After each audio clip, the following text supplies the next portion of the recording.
आदाब। हमें ऑलरेडी इस चीज़ का ऑलरेडी आइडिया है जनरल पब्लिक में भी कि ब्लड प्रेशर की वजह से, एक्सेसिव सॉल्ट कंजम्पशन की वजह से, सिगरेट स्मोकिंग की वजह से, डायबिटीज़ की वजह से, वज़न बढ़ जाने की वजह से इंसान के हार्ट अटैक का ख़तरा ज़्यादा रहता है। अब कुछ नई चीज़ें सामने आई है।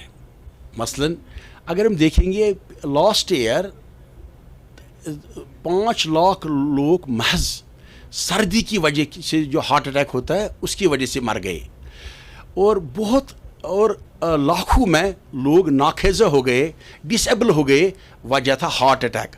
और इसका सबसे इम्पोर्टेंट प्रेसिपिटेटिंग फैक्टर है सर्दी।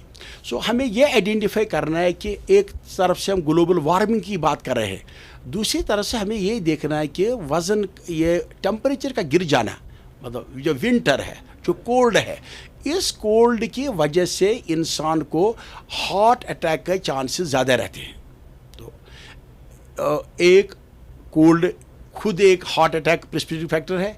दूसरा हमें पता है विंटर्स में रेस्पिरेटरी ट्रैक्ट इन्फेक्शंस ज़्यादा रहते हैं। जब कोविड पैंडेमिक था तब हमने कोविड पैंडेमिक में ये भी देख लिया कि cardiovascular illnesses, heart attack, stroke rates, बाकी प्रॉब्लम्स, जो वैस्कुलर प्रॉब्लम है वो बढ़ जाती थी कोविड अटैक पेशेंट्स को। तो रिसर्चर्स को ये आइडिया आया कि जो वायरल इन्फेक्शंस है, जो रेस्पिरेटरी ट्रैक्ट इन्फेक्शंस है, ये भी रिस्क फैक्टर्स है for causing A heart attack. उसके बाद और इंटरेस्ट बढ़ गई रिसर्चर्स में इस मामले पे। अब ये बात क्लियर है, पहले भी अक्टूबर नवंबर में जो हार्ट अटैक पेशेंट्स है, जो हार्ट फेलियर पेशेंट्स है, वो एल्डरली पॉपुलेशन है, वो नॉर्मली भी इन्फ्लुएंजा वायरल वैक्सीन लगाते हैं।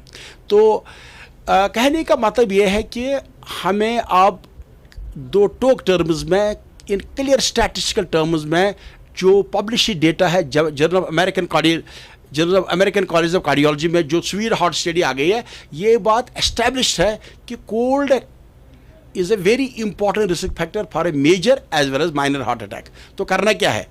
Most important thing is avoid cold, stay in a warm temperature, have the warm surroundings. Number 2, जो हम normally भी वैक्सीन लगाते हैं in autumn, those people who are predisposed, they should receive these vaccines. Thank you.